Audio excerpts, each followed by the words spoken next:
Graças e paz, amados, estamos passando aqui mais uma vez para gravar o nosso vídeo para domingo às 15 horas no YouTube, às 16 horas no Facebook e no Instagram, trazendo a mensagem a respeito para que você foi salvo. O tema de hoje é: nós somos salvos para ser uma testemunha viva do amor de Deus. Vamos a um texto da palavra, em seguida vamos orar.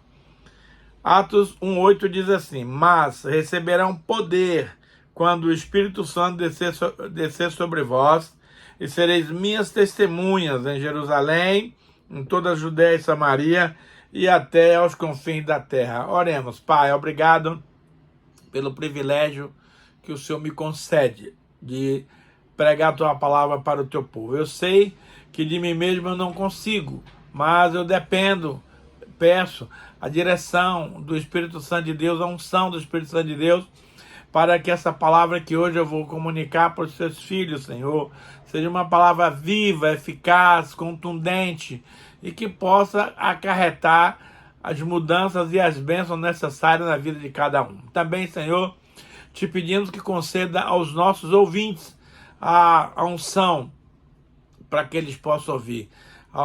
Conceda-lhes o dom do discernimento e também do conhecimento da palavra do Senhor, para que também os nossos ouvintes ouçam com atenção, ouçam debaixo da direção do Espírito Santo. Conceda-lhes espírito de revelação e de sabedoria no pleno entendimento da tua palavra. E desde já, papai, damos a ti toda a honra, toda a glória, todo louvor e toda a adoração.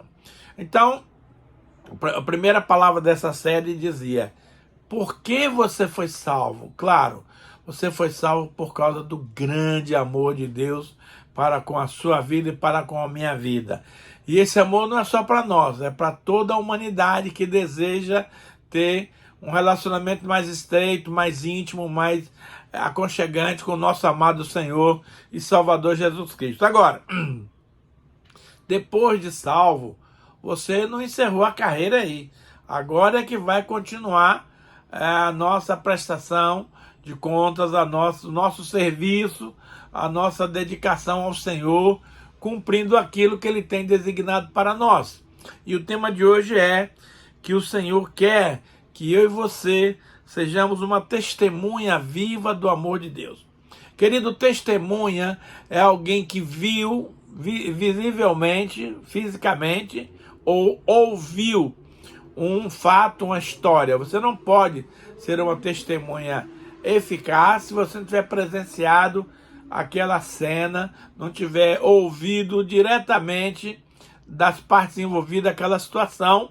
Então, mas além de você, olha só, ter presenciado o fato, ter ouvido a respeito do fato, você precisa da unção do Espírito Santo para ter credibilidade, para ter ousadia, para ter poder para comunicar as maravilhas do Reino de Deus. Então, Deus espera, Ele deseja que eu e você venhamos a nos tornar testemunhas vivas. Eu tenho experiências tremendas com o Senhor, de presenciar fatos, de ouvir coisas que realmente me dão margem, me dão condições de ser testemunho vivo desse Deus maravilhoso que me amou, que me salvou e que a cada dia me conduz aos caminhos de vitória. Então, você que já é um cristão, você precisa ser testemunho. Agora, se você não é um cristão, você não tem como ser testemunho das coisas de Deus, porque você pode ouvir falar, ouvir dizer, mas é completamente fora. Nós vamos ver no decorrer dessa ministração que há testemunhos verdadeiros e há testemunha falsa, e nós vamos constatar a diferença entre um e outro. Então eu quero conclamar você nesse momento para se tornar uma testemunha viva do amor de Deus para com as pessoas. Eu posso dar esse testemunho porque isso é muito verdade na minha vida. Eu estou falando de algo que eu tenho experimentado no meu cotidiano. Não é algo que eu ouvi dizer por aí, não. É algo que eu presencio, que eu executo e com muita alegria eu tenho demonstrado esse testemunho, não somente em Jerusalém, ou seja, na minha cidade, no meu ambiente, mas em Samaria, na Judéia e até os confins da terra. Então, você tem que ser testemunho em vários lugares. Não é só onde você está sediado. Ali é a sua primeira investida. Depois você tem que ampliar os horizontes e ampliar esse testemunho, porque tem muita gente ainda, amados, que não ouviram falar das grandezas do poder do Evangelho do nosso amado Senhor e Salvador Jesus Cristo. Em Isaías 44, verso 8, diz assim: não tremam, nem tenham medo. Não anunciei isso e não predisse muito tempo atrás? Vocês são minhas testemunhas. Há outro Deus além de mim? Não. Não existe nenhuma outra rocha. Não conheço nenhuma. Queridos, um dos grandes equívocos da humanidade e da pluralidade, da diversidade das religiões é porque eles têm muitos deuses, porém, só um Deus verdadeiro. Os demais são todos falsos. E o Deus verdadeiro é o Deus de Israel, que criou os céus, que criou a terra, que criou você e que nos estabeleceu para sermos as testemunhas das maravilhas que Deus tem feito, faz e fará. Então, o testemunho é algo para você compartilhar com as pessoas. Não é algo para ficar oculto no seu coração. Você não é um crente agente secreto. Você é um propagador do Evangelho, das maravilhas que Deus realizou. Estamos chegando ao final deste ano e eu teria tantos motivos, tantos testemunhos para dar das bênçãos maravilhosas que Deus me proporcionou neste ano 2023, não somente a minha pessoa, mas os meus filhos, meus genros, minha nora, meus netos. Gente, Deus é bom. Ele é uma maravilha. Nós precisamos proclamar essa mensagem. Não podemos ficar de boca calada, usufruindo das coisas boas que Deus nos dá, sem ter autoridade, sem ter a oportunidade de falar para as pessoas desse Deus maravilhoso. As pessoas só vão querer ser salvas se ela conhecer o lado bondoso de Deus, o lado maravilhoso do Senhor, que eu e você temos a responsabilidade de comunicar para as pessoas.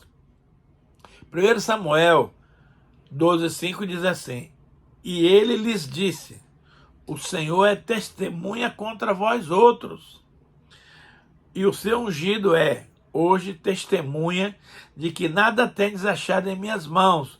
E o povo confirmou: Deus é testemunha. Meus amados, ninguém pode negar, ninguém pode questionar o testemunho do Senhor. Se o Senhor testemunhar algo, como fez aqui com esse povo, a respeito da sua vida, aceite, concorde e passe a vivenciar essa grande verdade para a sua vida. Agora, é o que eu falei aqui antes. Provérbio 21:18 diz assim: a testemunha falsa, porque existe testemunho verdadeiro e a falsa.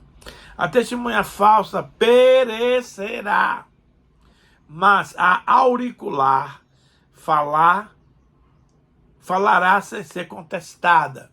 Então, hoje, principalmente nos meios jurídicos, no meio da sociedade ímpia, tem muita gente, amado, testemunhando falsamente em favor do dinheiro, em favor de amizade, por tantas coisas. E a justiça muitas vezes comete erros porque tem uma testemunha falsa. Mas é que ele diz que a testemunha falsa perecerá. Amado, isso é um negócio muito sério. Não dá para a gente brincar com essa revelação, porque se você testemunhar falsamente, Deus vai pesar a mão sobre a sua vida. Mas ele diz que a testemunha auricular, aquela que ouviu, né, os fatos, falará sem ser contestada. Provérbios 14:5 fala da testemunha verdadeira, que não mente, mas a falsa se desboca em mentiras. Queridos, nós temos que cuidar com essa situação.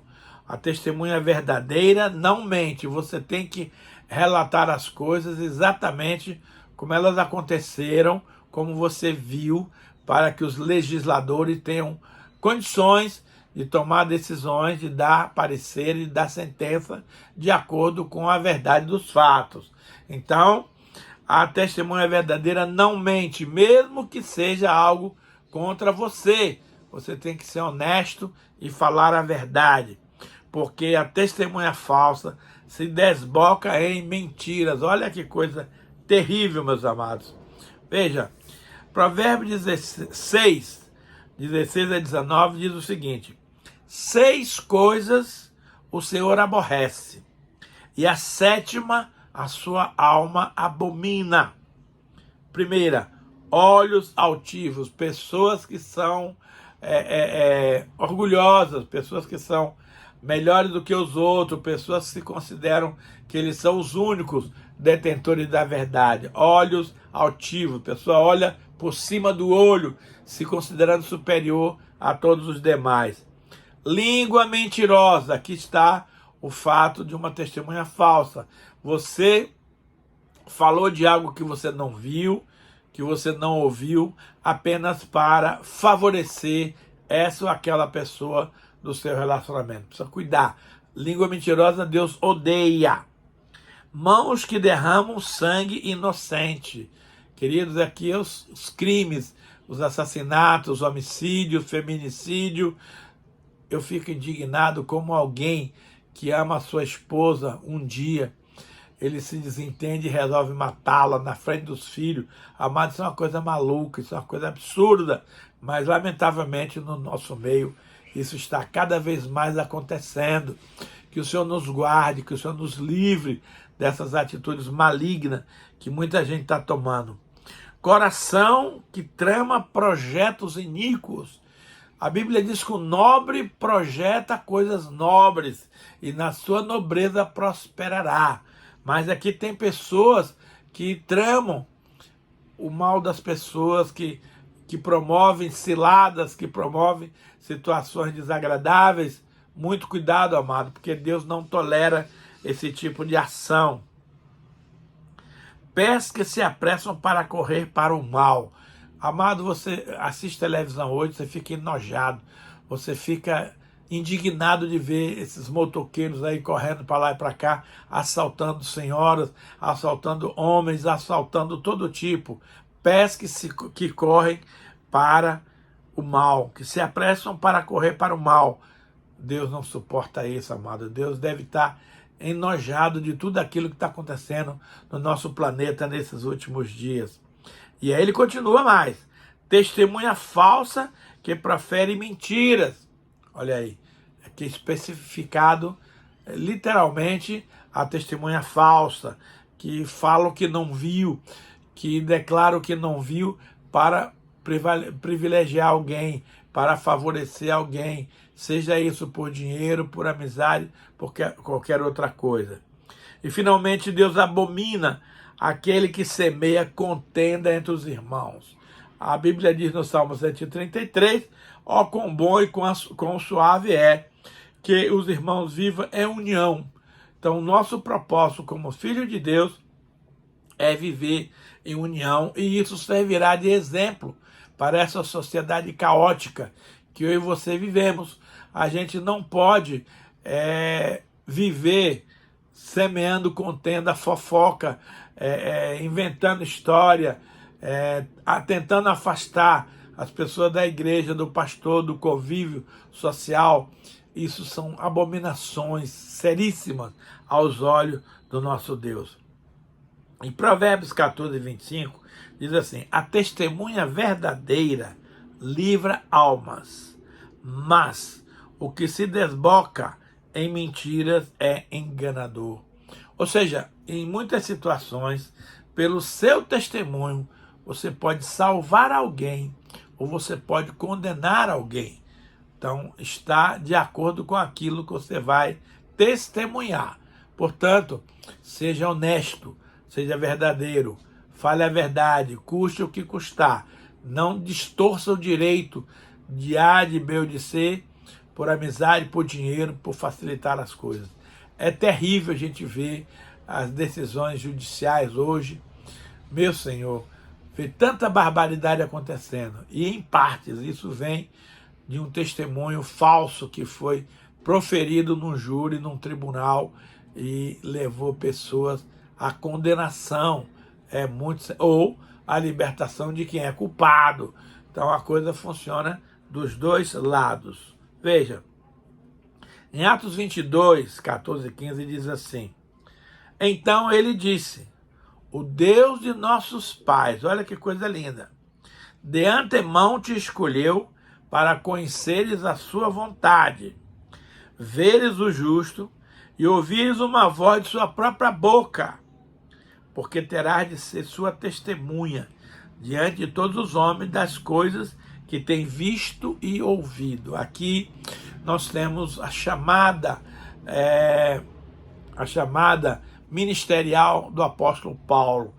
Paulo, que foi um apóstolo fora do tempo, porque nós vamos ver logo em seguida aqui que Deus escolheu um camarada para assumir o lugar de Judas, que se perdeu, que se enforcou. Então, nós temos que distinguir duas coisas. Um é os apóstolos do Cordeiro. Logo em seguida nós vamos ver as condições para alguém preencher esse cargo. Mas existe também, depois dos apóstolos do Cordeiro, os apóstolos nomeados pela liderança da igreja. Então você tem inúmeros casos: Paulo, Barnabé, Timóteo, Silas, Tiago, irmão de Jesus. Então, tem muita gente hoje que diz que só é apóstolo aqueles 12 primeiros. Está errado. Aqueles são apóstolos, sim, apóstolos do Cordeiro, que viveram com ele durante o tempo que ele andou realizando o seu ministério, os seus milagres aqui. Mas após esse momento, o Senhor precisava de mais homens e levantou outros apóstolos, como tem até hoje levantado apóstolos. E eu, pela graça de Deus, tenho esse privilégio de ter sido ungido apóstolo do Senhor. Então, para mim, é uma grande honra, é um grande privilégio, uma maravilha. Mas nós vemos aqui o caso de Paulo. Paulo foi um cara que viveu fora do tempo dos demais apóstolos, do Cordeiro. Então, o que é explicado para ele? Olha só. Então ele disse, o Deus de nossos pais, de antemão, antecipadamente, te escolheu, Paulo, para conheceres a sua vontade. Tá? Segundo, veres o justo, que é Jesus. Paulo teve um encontro pessoal com Jesus. E ouvires uma voz da sua própria boca. Então ele está sendo aqui um testemunho auricular. O Senhor Jesus falou pessoalmente com Saulo. Porque terás de ser sua testemunha diante de todos os homens das coisas que tem visto e ouvido. Então a testemunha fiel e verdadeira é aquela que presenciou fisicamente um fato ou que ouviu o relato de uma situação que aconteceu. Se você não tiver essas duas características como testemunha, você não vai preencher os requisitos para ser uma testemunha verdadeira. E Paulo testemunhou para todos os homens, ricos, pobres, autoridades governamentais, autoridades civis, militares. Então Paulo preencheu totalmente os pré-requisitos, porque ele teve vários encontros com o Senhor Jesus, onde ele foi comissionado para cumprir esse ministério, para desenvolver este propósito. Então, o apóstolo Paulo é um homem fora do tempo dos apóstolos do Cordeiro, mas ele é tão ungido, tão importante quanto os outros. Por quê?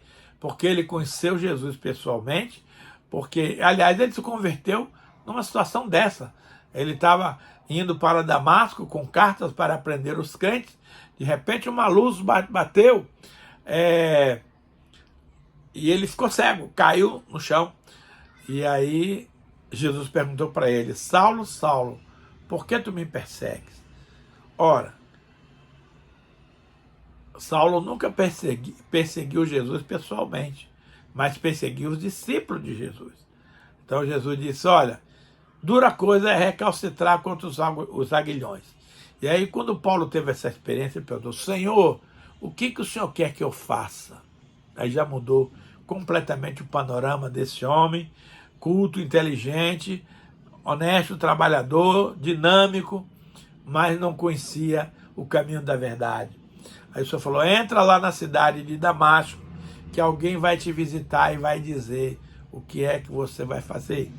Foi aí que Jesus mandou o Ananias ir lá, ungir Saulo, declarar a missão dele, e foi algo espetacular. Então, o Saulo, apesar de ser um apóstolo fora do tempo do Cordeiro, ele teve experiências tremendas, físicas, pessoais com Cristo, ouviu muita coisa de Cristo, então ele era testemunha ocular e auricular. Auricular é o que você ouve nos seus ouvidos. E realmente ele desenvolveu esse ministério magistralmente, porque ele foi testemunha autêntico de gregos, de judeus, de romanos, de todo tipo de pessoa da sua época. Ele pregava para gente culta, como governador, como procônsul, como senador. Então ele foi usado por Deus por ser um homem de alta patente, de alta cultura, para dar o testemunho, e as pessoas entendiam que o testemunho de Saulo era verdadeiro. Por isso ele conquistou muitas e muitas almas para o reino de Deus, porque ele desenvolveu com precisão, com lealdade, com dignidade, a missão de ser testemunha do amor de Deus na face da terra. João 1,6-9 diz assim, houve um homem enviado por Deus, cujo nome era João. Aqui ele está falando do profeta João Batista. Este veio como testemunha para que testificasse a respeito da luz. João Batista era primo de Jesus e ele nasceu 6 meses antes de Jesus. Então ele era um contemporâneo, eram amigos, eram conhecidos, a fim de que todos virem a crer por intermédio dele, do testemunho de João Batista. Ele não era a luz, olha só que coisa linda, mas ele veio para que testificasse da luz, a saber, a verdadeira luz que vindo ao mundo ilumina a todo homem. Um certo dia, João estava batizando as pessoas no Rio Jordão, e eis que de repente aparece Jesus no meio do povo, e ele aponta o dedo e diz, eis o Cordeiro de Deus que tira o pecado do mundo. Coisa maravilhosa, né? Então João não era o noivo, ele era amigo do noivo, e ele veio para testificar da missão de Cristo. Ele é um pré-anunciador, ele é a voz que clama no deserto. Ele veio anunciar, arrependei-vos porque está próximo o reino de Deus. Então a visão de João, a missão de João Batista é muito importante, porque ele veio testificar, testemunhar da pessoa bendita e maravilhosa do nosso amado Senhor e Salvador Jesus Cristo. Então, toda a missão que ele desenvolveu como profeta de Deus era dar testemunho a respeito daquele que viria para resgatar a humanidade, para salvar os pecadores, para promover a salvação da humanidade. Era a luz, olha o que o texto diz aqui. Este veio como testemunho para que testificasse a respeito da luz, a fim de que todos virem a crer por intermédio dele. Ele foi um cara que viveu autenticamente a sua experiência. Ele não era a luz, era muito cômodo ele se usurpar essa missão e dizer que ele era a luz. Ele não era a luz, mas ele veio para testificar-se da luz, a saber, a verdadeira luz que vindo ao mundo ilumina todo homem. Jesus disse, eu sou a luz do mundo. Quem me segue não ficará nas trevas. E ele virou para nós, vocês que me aceitaram também são a luz do mundo. A luz do mundo é Jesus, amado. Então, se você tem ele, você tem a luz. Se você não tem, você não tem a luz.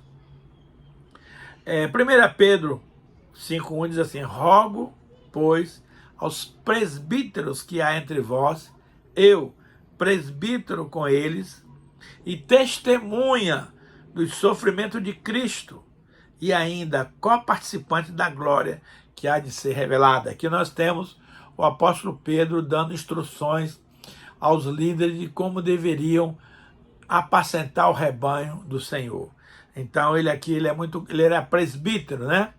Então ele diz aqui, ó, rogo, pois, aos presbíteros que há entre vós, e eu, presbítero com eles, está se identificando na missão, e testemunha do sofrimento de Cristo. O apóstolo Pedro, ele vivenciou todo o ministério de Jesus ao lado dele, vendo as dores, o sofrimento, as loucuras que Jesus passou. Pedro foi testemunha ocular e auditiva de tudo o que aconteceu na vida do nosso amado Mestre, Senhor e Salvador Jesus Cristo. Então ele diz aqui,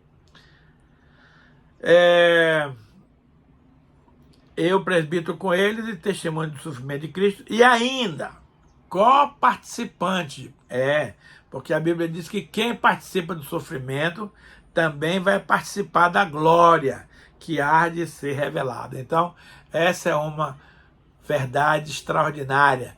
Se você passou seus sofrimento com Cristo, tenha certeza que você vai experimentar as maravilhas do reino de Deus quando Jesus se manifestar. Ele diz lá em Colossenses 3:1 que quando Cristo se manifestar, ou seja, vier com seu corpo purificado, nós o veremos como ele é e seremos exatamente iguais ao que ele é. Portanto, vale a pena você segurar a onda, aceitar aí o tratamento, passar pelas provações sem reclamar, porque isso é grato ao nosso Senhor e Salvador Jesus Cristo. E para a gente encerrar, temos aqui um fato muito interessante, Atos capítulo 1, versículo 21 e 22, que diz assim, portanto, é necessário que escolhamos um dos homens que estiveram conosco durante todo o tempo que o Senhor Jesus viveu entre nós, desde o batismo de João até o dia em que Jesus foi levado dentre nós às alturas.